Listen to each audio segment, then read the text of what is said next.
Today on Yarra Ranges Live TV, we are joined by the current Mayor and also the Councillor for the Streeton Ward, Councillor Noel Cliff. Noel, look, thank you very much for joining us here on Yarra Ranges Live TV. Thanks a lot, Patrick. No. Really good, mate. Thank you. Now, Noel, Streeton Ward. What part of the world is Streeton Ward? Streeton stretches from Glenfern Road, which is Upwey, and basically then it follows down to the mountain, down to Mount Dandenong Tourist Road, and then it goes up the ridge and it takes in Ferny Creek, Sassafras, Kalorama, Olinda, and then it spews down the other side of the mountain into Montrose. So it's, again, a beautiful part of the world with the foothills, I suppose, the Dandenong Ranges, plus the other side, as you said, the Upwey side, the Glenfern Road side as well. So, how long have you lived in the Yarra Ranges for? I've been in the hills for 40 plus years.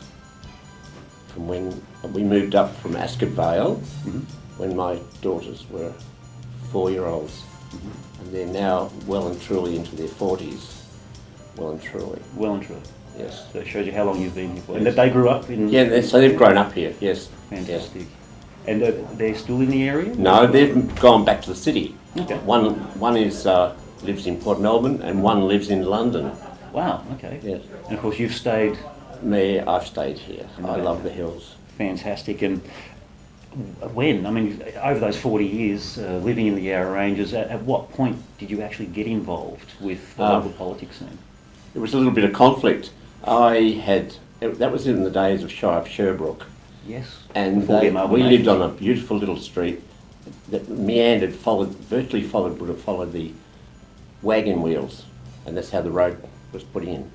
And a neighbour didn't like it, wanted symmetrical, and without any contact with anybody, one day the bulldozers arrived and the Shire straightened it and made it a T intersection. Wow. So I didn't like that when I came home from work, so I dug it up all that night and put it back the way it was. So there's a bit of an activist, there's an activist in you. And the next day the police sergeant, who was the local sheriff at the time, he sent a message that I would be arrested if it wasn't put back by 8 o'clock the next morning. So he turned up with the chief engineer from Shire of Sherbrooke. But unbeknownst to them, I had a really good friend called Ron Smith, who is well known in the world as being an incredible activist. He organised that there were TV cameras there waiting as well. Needless to say, this event didn't carry... Everybody negotiated a way out of it. Fantastic. And that's how I started. Oh, that's how you started? That's how I started. Yeah, wow, okay. Frontline activism and getting the shovel and physically making a change, which is, wonderful. And I suppose, well, that's give you an idea of when. But out of all the things you could do in life, Noel, I mean, why get involved in local politics? I've always helped people. That just seems to be a thing that comes from my mum. She was always someone that would give everything. She would go without than rather see somebody suffer. So I think it just got out. The genes came from her. And I've always been involved with groups. And when I came to the hills, the thing I noticed was people talk to you. Ascot Vale, it was really hard to talk to people. I got on well, but when I came to the hills, different atmosphere again. Everybody was happy to talk and say hello to you and look you in the face. It was an amazing atmosphere. It would have been, quite, I suppose, the opposite from what you experienced toward town. Yeah. So that started the slope down the slippery slide to getting onto council. To council, and because this is not the first time that you've been involved with council, is it? No, I joined.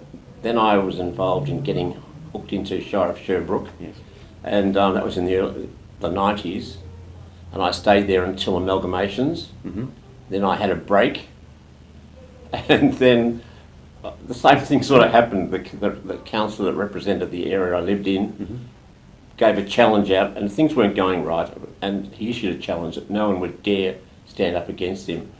That was and I couldn't help myself, so I had a crack at him. I didn't win that time because didn't leave enough time to really do my planning. Yes. But I got back in the next time. And that's where it's been ever since. Fantastic. So consecutive years, how many do you know?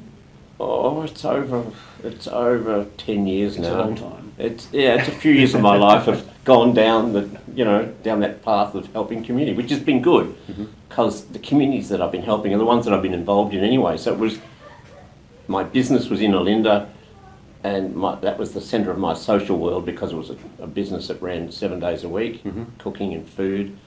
So it just naturally followed it. It was a natural progression that I went to council, and everybody would come to the shop.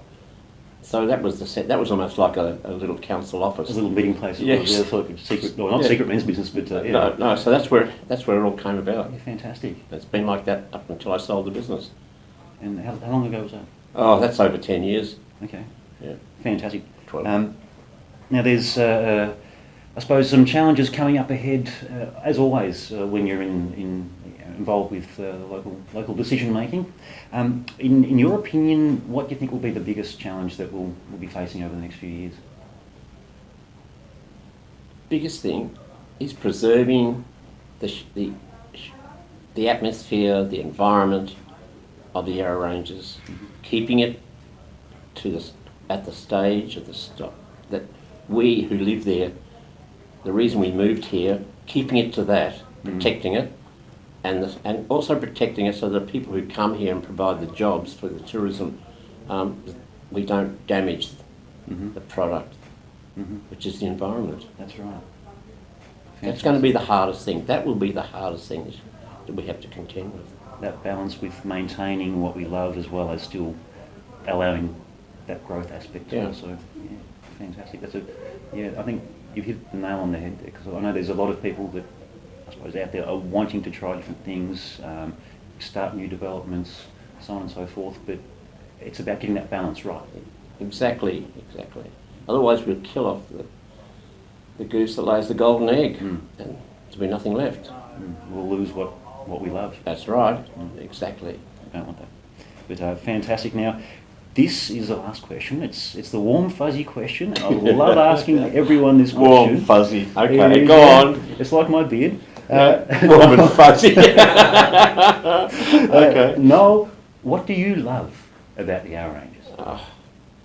I just think I like what I love about it is I know people. You can talk to people. You have got a fantastic environment. I'm close to Melbourne, because I cannot say I don't want to go have anything to do with the city. I love the city, but I'm close enough that I can nick in there, have a night's entertainment, go to the restaurants, go to the theatre. I love Footscray. I love Springvale Market. This is all handy to us here in the hills, and we've got all the arts and culture. I don't have to go to the city for everything. I can go to Burrinja. I can go to the Memo Hall. I can go to Warburton.